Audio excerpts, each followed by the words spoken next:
नमस्कार साथियों, स्वागत है आपकी अपने चैनल क्रैक तक पर। मैं हूँ राजेश और आप हैं मेरे साथ। आशा करते हैं आप लोग स्वस्थ होंगे, मस्त होंगे और पढ़ाई ज़बरदस्त कर रहे होंगे।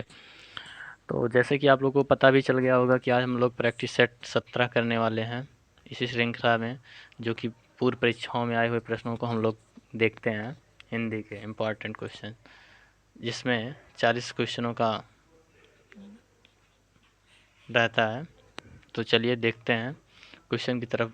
समय ना गंवाते हुए क्वेश्चन की तरफ चलते हैं। कह रहा है, क्वेश्चन है, अस्थाई भाव के उत्पत्ति के कारण को क्या कहते हैं? अस्थाई भाव के उत्पत्ति के कारण को क्या कहते हैं? तो इसका सही जवाब हो जाएगा ऑप्शन डी, विभाव। क्या हो जाएगा? अस्थाई भाव के उत्पत्ति के कारण को विभाव कहते हैं। क्या कहते हैं? विभाव कहते हैं। हम बात करते हैं विभाव की। तो विभाव के कितने भेद होते हैं? 2 भेद होते हैं। कितने भेद होते हैं? 2 भेद होते हैं। कौन कौन होते हैं? आलंबन विभाव। क्या? आलंबन विभाव, आलंबन विभाव और उद्दीपन विभाव। क्या हो जाएगा? उद्दीपन विभाव, आलंबन विभाव और उद्दीपन विभाव। नेक्स्ट क्वेश्चन है, वह खा रहा था, वह खा रहा था, मैं खा रहा था, कौन सा काल है? कह रहा वह खा रहा था तो मैं खा रहा था, कौन सा काल है? तो इसका सही जवाब हो जाएगा ऑप्शन ए, अपूर्ण भूत। क्या हो जाएगा? अपूर्ण भूत।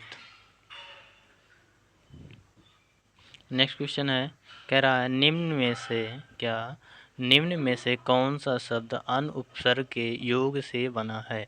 क्या? निम्न में से कौन सा शब्द अन उपसर्ग के योग से बना है? तो इसका सही जवाब हो जाएगा, अन उपसर्ग पूछ रहा है तो इसका सही जवाब हो जाएगा अनेक। क्या? अनेक शब्द अन उपसर्ग से बना है। अनेक का संधि विच्छेद करते हैं तो अन,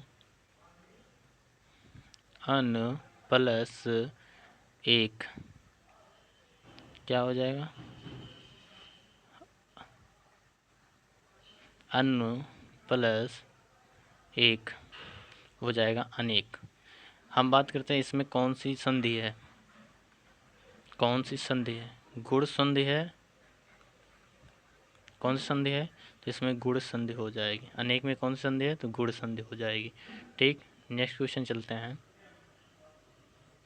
कह रहा है, इनमें से कौन सा पुरुषवाचक सर्वनाम से संबंधित नहीं है? इनमें से कौन सा पुरुषवाचक सर्वनाम से संबंधित नहीं है? तो इसका सही जवाब हो जाएगा ऑप्शन सी, कोई। कोई पुरुषवाचक सर्वनाम से संबंधित नहीं है। और बाकी हम, तू, मैं, तीनों पुरुषवाचक सर्वनाम के अंतर्गत आते हैं। ठीक, नेक्स्ट क्वेश्चन है, भरपेट। भरपेट में कौन सा समास है? तो भरपेट में कौन सा समास हो जाएगा? अव्ययी भाव समास। कौन सा हो जाएगा? अव्ययी भाव समास। अव्ययी भाव समास किस कहते हैं?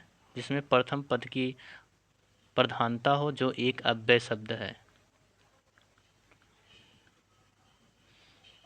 मैं स्वयं वही आया हूँ, मैं स्वयं वहीं से आया हूँ। इस वाक्य में अधोरेखित मतलब स्वयं शब्द का सर्वनाम किस प्रकार है? तो स्वयं किस प्रकार का है? स्वयं निजवाचक सर्वनाम है। कैसा है? निजवाचक सर्वनाम। ठीक, नेक्स्ट क्वेश्चन है,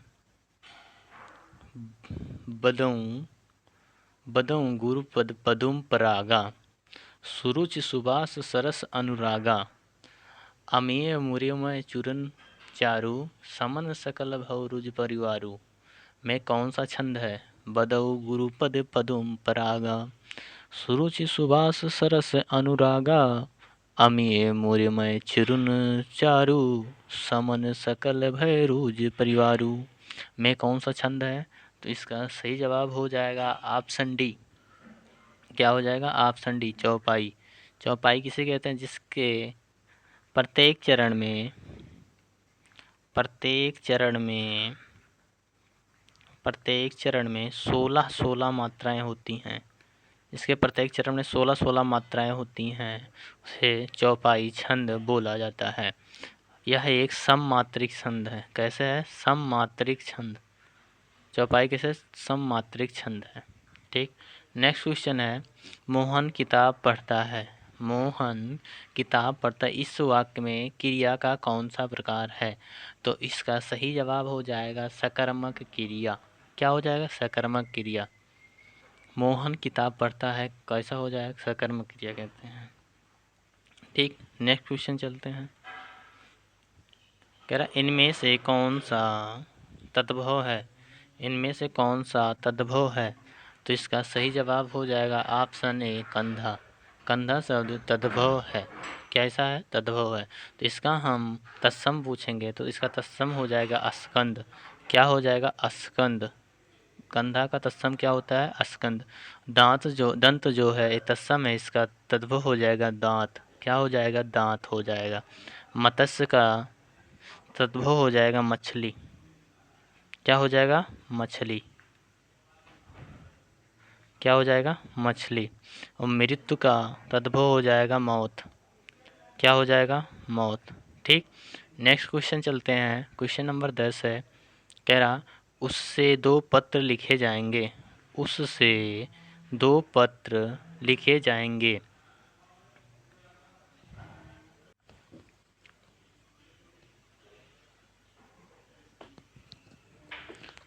नेक्स्ट क्वेश्चन 10 है, उससे 2 पत्र लिखे जाएंगे, इस वाक्य को कर्तृवाच्य में बदलिए।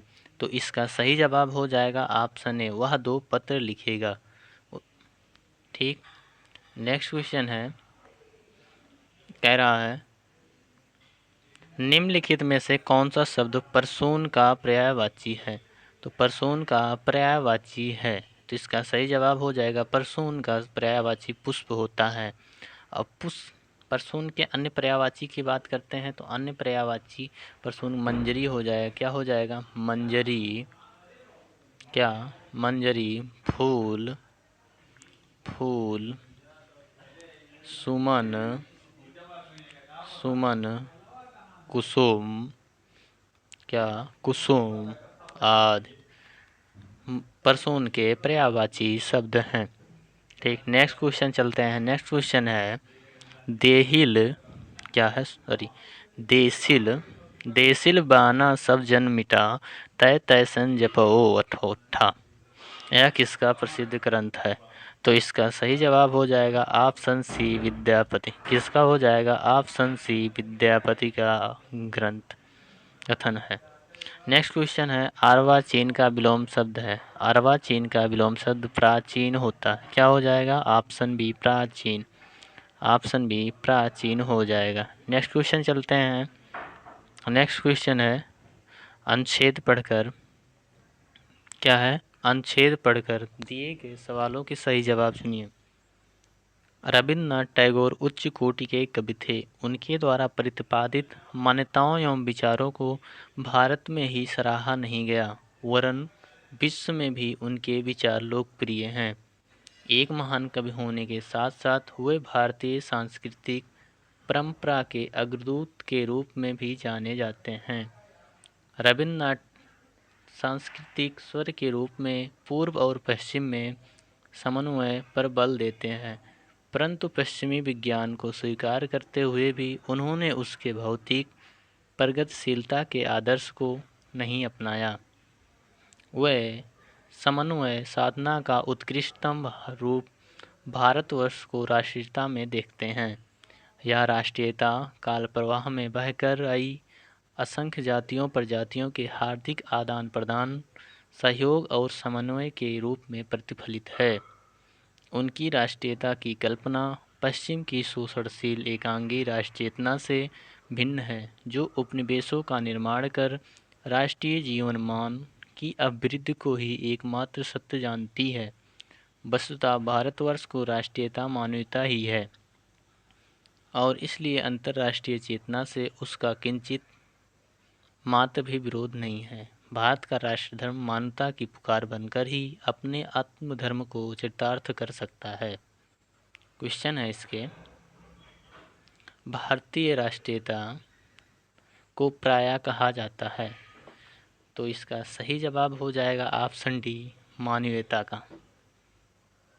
भारतीय राष्ट्रीयता को मानवीयता कहा जाता है।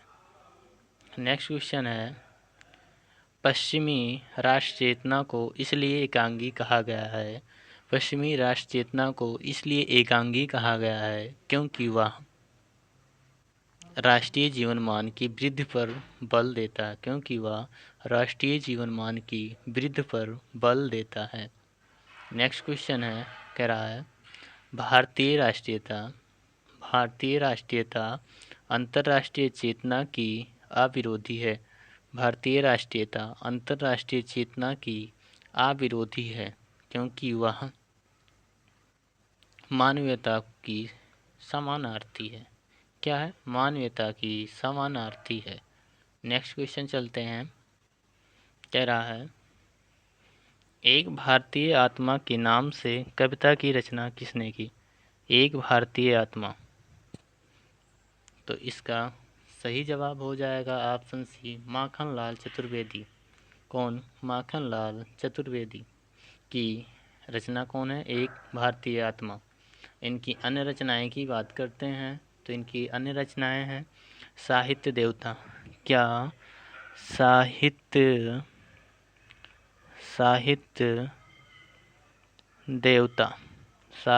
देवता, बेड़ू लो गूंजे, बेड़ू लो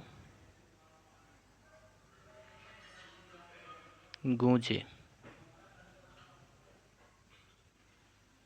और क्या है? हिमकृतनी,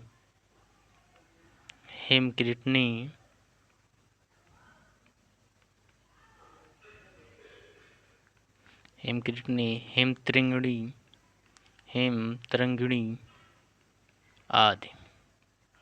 माखनलाल चतुर्वेदी की रचनाएं क्या हैं? साहित्य देवता, बेड़ू लो गूंजे, हिमतृंगिणी और एक भारतीय आत्मा। नेक्स्ट क्वेश्चन चलते हैं। नेक्स्ट क्वेश्चन है, कह रहा है पश्चिमी हिंदी का संबंध किस अपभ्रंश से माना जाता है। तो पश्चिमी हिंदी का संबंध सौरसेनी अपभ्रंश से माना जाता है। किस अपभ्रंश से? सौरसेनी अपभ्रंश से।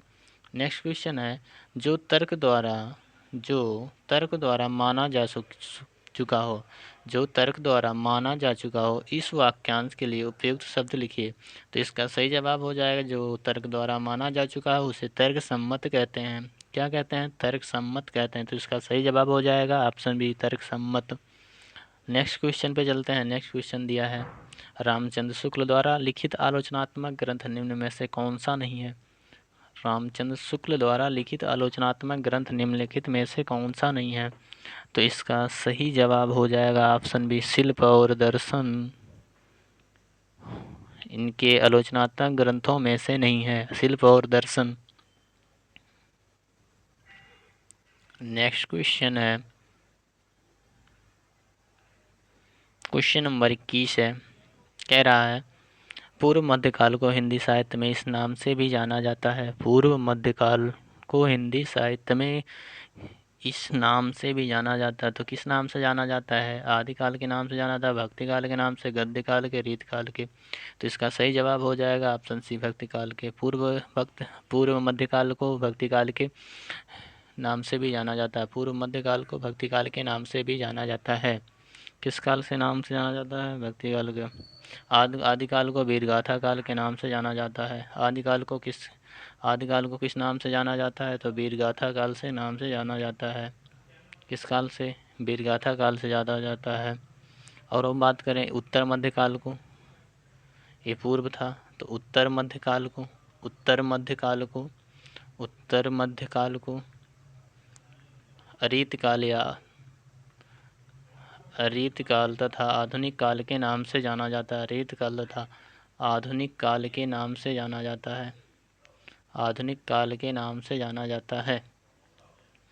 ठीक है। नेक्स्ट क्वेश्चन है, कुंवर नारायण की किस कृति पर व्यास सम्मान प्राप्त हुआ है। कुंवर नारायण की किस कृति पर व्यास सम्मान प्राप्त हुआ है। तो इसका सही जवाब हो जाएगा ऑप्शन ए, कोई दूसरा नहीं। कुंवर नारायण की किस कृति पर व्यास सम्मान प्राप्त हुआ है। तो कोई दूसरा नहीं। क्या हो जाएगा? कोई दूसरा नहीं। ठीक। नेक्स्ट क्वेश्चन चलते हैं। और जाने से पहले इसको भी देख कब मिला था इनको। तो ये 1995 में, 1995 ईस्वी में इन्हें व्यास सम्मान पुरस्कार कोई दूसरा नहीं के लिए दिया गया था। नेक्स्ट क्वेश्चन, निम्नलिखित में से कौन सा शब्द पुल्लिंग है। निम्नलिखित में से कौन सा शब्द पुल्लिंग है। तो इसका सही जवाब हो जाएगा ऑप्शन डी, आभार शब्द पुल्लिंग शब्द है। कैसा है, पुल्लिंग शब्द है। तो इसका सही जवाब हो जाएगा ऑप्शन डी। नेक्स्ट क्वेश्चन है, कह रहा है चिरजियो जोरी जुरे क्यों ना स्नेह गंभीर, को घटिए वृष भानुजा वह हलधर के वीर, में कौन सा अलंकार है। तो इसका सही जवाब हो जाएगा ऑप्शन डी। क्या हो जाएगा बाबू, ऑप्शन डी श्लेष अलंकार। क्या हो जाएगा, श्लेष अलंकार। चिर जियो जोरी जुरे क्यों ना स्नेह गंभीर, को घटिए वृषभानुजा वह हलधर के वीर, में कौन सा अलंकार है। तो श्लेष अलंकार है। नेक्स्ट क्वेश्चन चलते हैं। हिंदी, कह रहा है हिंदी भाषा का आरंभ काल कब से हुआ। हिंदी भाषा का आरंभ कब से हुआ। तो इसका सही जवाब हो जाएगा ऑप्शन सी। क्या हो जाएगा, ऑप्शन सी। 1000 ईस्वी में हिंदी भाषा का आरंभ हुआ। कब से हुआ, 1000 ईस्वी में। ठीक। नेक्स्ट क्वेश्चन चलते हैं।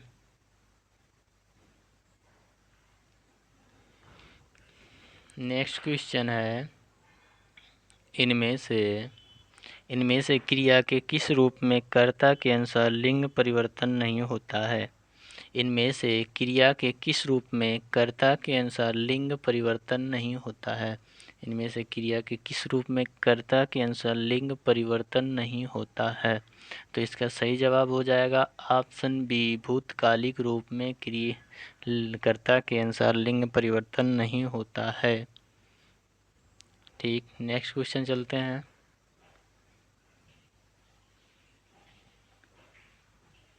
मैं अपने आप वस्त्र साफ कर लेता हूँ। मैं अपने आप वस्त्र साफ कर लेता हूँ। अपने आप वस्त्र साफ कर लेता हूँ, इस वाक्य में कौन सा सर्वनाम है।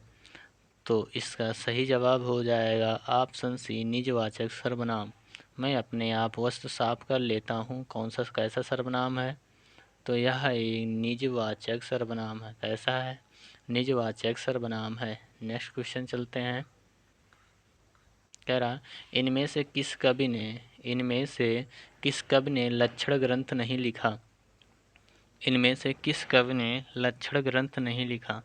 तो किस कवि ने लक्षण ग्रंथ नहीं लिखा। तो इसका सही जवाब हो जाएगा ऑप्शन बी, बिहारी। बिहारी जी ने लक्षण ग्रंथ नहीं लिखा था। अब बात करें लक्षण ग्रंथ किसे कहते हैं। तो लक्षण ग्रंथ मतलब काव्य या साहित्य के लक्षणों का विवेचन करने वाला ग्रंथ लक्षण ग्रंथ कहलाता है। क्या कहलाता है, लक्षण ग्रंथ कहलाता है। केशव देव व भूषण ने लक्षण ग्रंथ लिखा है। नेक्स्ट क्वेश्चन चलते हैं। कह रहा है निम्नलिखित में से क्या निम्नलिखित में से कौन सा शब्द कृत्रिम का विलोम है। निम्नलिखित में से कौन सा शब्द कृत्रिम का विलोम है। तो इसका सही जवाब हो जाएगा ऑप्शन ए, प्राकृतिक। कौन सा शब्द कृत्रिम का विलोम है। तो इसका सही जवाब हो जाएगा ऑप्शन ए, प्राकृतिक। कैसा है, प्राकृतिक। कृत्रिम का विलोम क्या हो जाएगा, प्राकृतिक हो जाएगा। निर्मित का हो जाएगा अनिर्मित।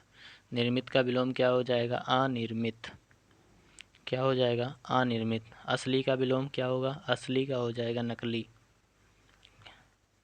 स्वाभाविक का विलोम क्या हो जाएगा, स्वाभाविक का अस्वाभाविक हो जाएगा। क्या हो जाएगा, अस्वाभाविक। क्या हो जाएगा, अस्वाभाविक। क्या हो जाएगा, अस्वाभाविक। निम्न में से कौन सा तत्सम शब्द नहीं है। तो निम्नलिखित में से कौन सा शब्द तत्सम शब्द नहीं है। तो इसका सही जवाब हो जाएगा ऑप्शन डी, पान। पान शब्द कैसा है, तद्भव शब्द है। कैसा है, तद्भव है। इसके हम तत्सम शब्द की बात करते हैं। पान का तत्सम क्या हो जाएगा, तांबुल। पान को तत्सम में क्या बोलते हैं, तांबुल। तांबुल को मतलब पान। स्पर्श का तत्सम तद्भव क्या हो जाएगा, स्पर्श का तद्भव हो जाएगा परस। क्या हो जाएगा? प्रस। स्पर्श का तद्भव क्या हो जाएगा? प्रस हो जाएगा, प्रहार। ठीक। पटल का क्या हो जाएगा तद्भव? पटल का तद्भव हो जाएगा पलड़ा। क्या हो जाएगा? पलड़ा। ठीक। नेक्स्ट क्वेश्चन चलते हैं। क्वेश्चन नंबर 31 है। श्री कामता प्रसाद गुरु के अनुसार विराम चिन्हों को किस भाषा से लिया हुआ माना जाता है? तो कामता प्रसाद गुरु के अनुसार विराम चिन्हों को किस भाषा से लिया हुआ माना जाता है? तो ऑप्शन बी, अंग्रेजी भाषा से। विराम चिन्हों का किस भाषा से लिया हुआ माना जाता है? तो अंग्रेजी भाषा से लिया हुआ माना जाता है। तो इसका सही जवाब हो जाएगा ऑप्शन बी। नेक्स्ट क्वेश्चन चलते हैं। क्वेश्चन नंबर 32 है। कह रहा है निम्नलिखित में से कौन सा शब्द दोनों वचनों में समान रहता है? तो निम्नलिखित में से कौन सा शब्द दोनों वचनों में समान रहता है? तो कथा का क्या हो जाएगा? बहुवचन बनाएंगे तो कथा का एक वचन है कथा, बहुवचन हो जाएगा क्या? कथाएं। क्या हो जाएगा? कथाएं। कथाएं। लता का बहुवचन हो जाएगा लताएं। क्या हो जाएगा? लताएं। कुटी का बहुवचन हो जाएगा कुटिया।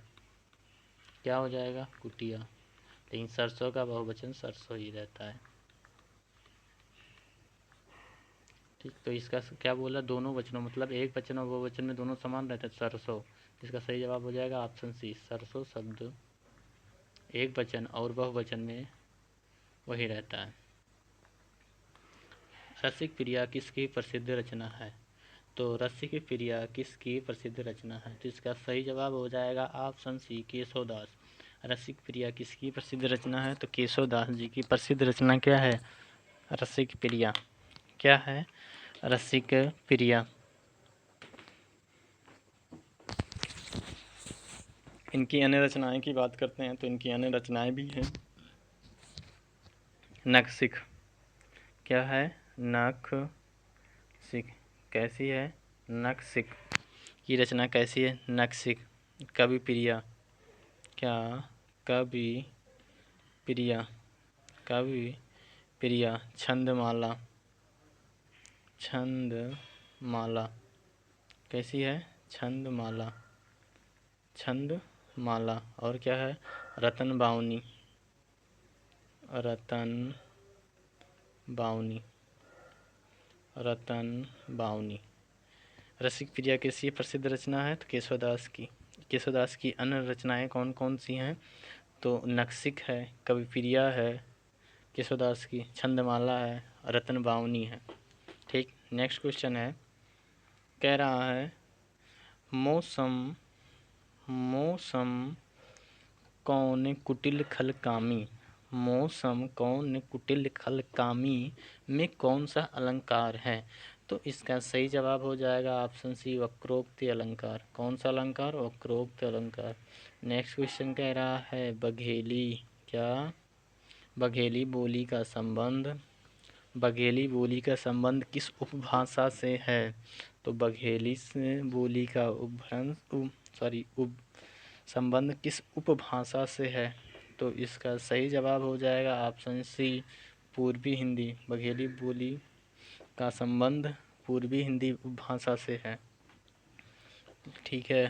नेक्स्ट क्वेश्चन चलते हैं। मेरा भारत संज्ञा का कौन सा प्रकार है?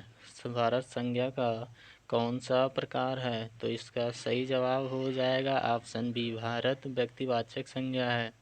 हम बात करें संज्ञा कितने प्रकार होते हैं? तो 5 प्रकार के होते हैं। कौन कौन? भाववाचक, जातिवाचक, समूहवाचक और व्यक्तिवाचक, और एक होता है द्रव्यवाचक। पांचवा कौन है? द्रव्यवाचक। क्या होता है? द्रव्यवाचक, जैसे दूध, दूध आदि। नेक्स्ट क्वेश्चन चलते हैं। कह रहा इनमें से कौन सा शब्द शुद्ध है? इनमें से कौन सा शब्द शुद्ध है? तो इसका सही जवाब हो जाएगा option B, Dhvanyaloka. Option B सही हो जाएगा। नेक्स्ट है क्वेश्चन नंबर 38। कह रहा है सर्दी में उसमें सर्दी में उससे काम नहीं किया जाता। इस वाक्य में वाच्य का कौन सा प्रकार है? तो सर्दी में उससे काम नहीं किया जाता, इस वाक्य में वाच्य का कौन प्रकार है? जिसमें भाववाच्य है। कौन सा वाच्य? सर्दी में उससे काम नहीं किया जाता, इस वाक्य में वाच्य का कौन सा प्रकार है? तो भाववाच्य हो जाएगा। नेक्स्ट क्वेश्चन है, द्विज शब्द का अर्थ नहीं है। तो द्विज शब्द 39 है। द्विज शब्द का अर्थ नहीं है। तो द्विज का अर्थ होता है चंद्रमा होता है। क्या होता है? चंद्रमा होता है। द्विज का अनिकार्थी शब्द चंद्रमा होता है, दांत होता है, पक्षी होता है, गणेश होता है। क्या होता है? गणेश। बट लेकिन कपूर नहीं होता है। द्विज शब्द का अनिकार्थी शब्द कपूर नहीं है। तो इसका सही जवाब हो जाएगा option D, Kapoor. Next question है, जो कि आज के सेशन का लास्ट क्वेश्चन है। कह रहा भारत का प्रथम समाचार पत्र किस भाषा में प्रकाशित हुआ? तो इसका सही जवाब हो जाएगा ऑप्शन सी, अंग्रेजी। अंग्रेजी प्रथम समाचार पत्र। तो कौन सा था प्रथम समाचार पत्र? कौन सा था? बंगाल गजट। क्या था? बंगाल गजट। बंगाल गजट कब प्रकाशित हुआ? 1780 में। और किसने प्रकाशित किया? तो जेम्स हिक्की जी ने। जेम्स हिक्की जी ने कब? 1780 में। बंगाल किस भाषा में? अंग्रेजी भाषा में। ठीक, आज का सेशन इसी पे समाप्त होता है। आशा करते हैं आप लोग को अच्छे से समझ में आ गया होगा, और आप लोग अपना जितना 40 में से कितना नंबर आप लोग पाए हैं, कितना सही गया है, 40 में से कितना सही गया आप लोग का, आउट ऑफ 40 में कितना गया है, वो लोग कमेंट बॉक्स में ज़रूर बता दीजिएगा। इसी पे अपनी वाणी को विराम देते हुए जय हिंद।